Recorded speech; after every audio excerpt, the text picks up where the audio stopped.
welcome to today's recipe idea. So today I'm showing you another slow cooker recipe idea. You guys are really enjoying my slow cooker recipes, so I thought I'd show you another one. It's winter here in the UK, so there's no better way to cook than in the slow cooker when you need a little wholesome, filling, warming meal in your tummy. Today I am doing a beef stew, and I'm also going to be having some suet balls in there as well. If you guys don't know what suet balls are, you need to try them. They are unbelievable, especially when you put them in a stew. If you're new to my channel and you're watching me for the very first time, then hi, I'm Kerry. I post a new recipe idea every single Sunday on my channel, so if you like this kind of thing, then I would love for you to subscribe.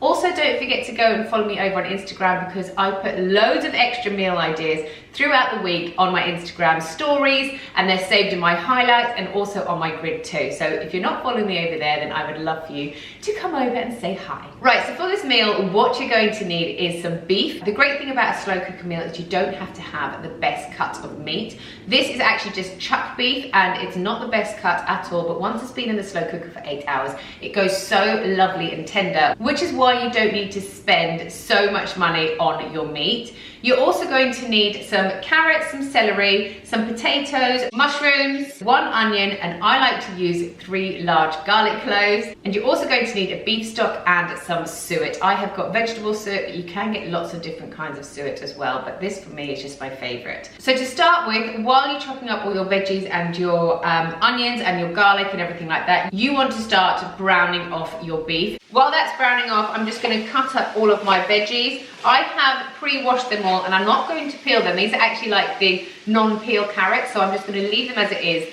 Makes it a lot quicker to cook this meal as well. And if you have a look in this calendar, you will see that there are so many colours going on in here. So when I chop my onion and my veggies, I don't do them finely at all, because I quite like it when you have a little bit of chunkiness in your stew. So as you can see, they're just kind of like diced instead.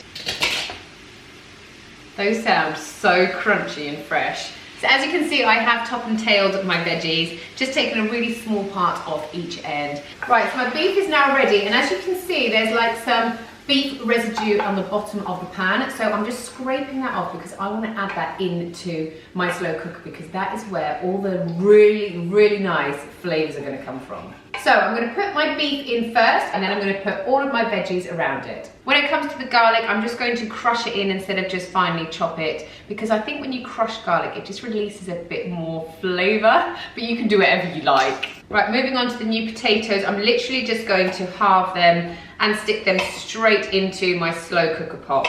It honestly doesn't matter which order you cut everything up and put it into your slow cooker. The reason I'm doing it in this order is just because that's how it was in the calendar. So as I'm taking things out, I am cutting them up. Right, so when it comes to your mushrooms, sometimes I buy button mushrooms and then just pop them in as they come. But these ones are a lot bigger, so I'm just going to cut them into like 6, because sometimes my kids can be fussy with mushrooms. So I just like to make them kind of as discreet as possible. Right, so I've got everything in my slow cooker now, and it's looking really good, and it also already smells really nice. I think it's just the seared beef, it brings out all its nice smells and flavors. But what I'm going to do now is I have got 2 cups here of beef stock, so I'm just going to give it a mix up, and then I'm just going to pour it all over. You want to make sure that you don't have your liquid all the way to the top. The reason for that is because as this cooks, it releases so much of its own liquids, and so if you do add too much yourself, then you'll kind of water down the flavors that you've got going on here. Right, last things last, you just want to give this a really good season with some salt and pepper.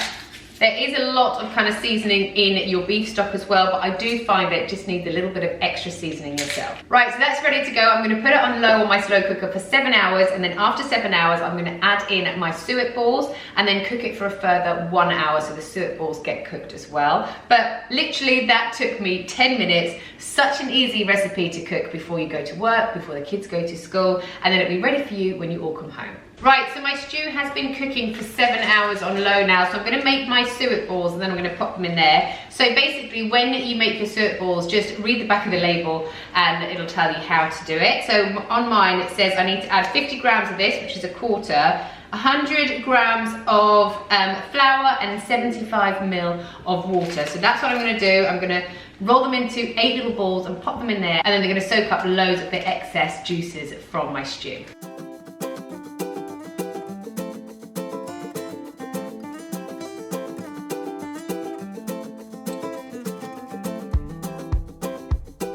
And that's your beef stew finished and ready to serve. What Chris and I like to do is also put a dollop of horseradish on top as well. It just gives it a really nice kick and it brings out all those flavors. But as horseradish is quite spicy, we leave it off for the kids. If you want to include it into your stew as it's cooking, as your kids can take some spice, then that really does add some lovely depth to your stew. Thanks so much for watching today, guys. I hope you enjoyed it and I'll see you next week. Bye!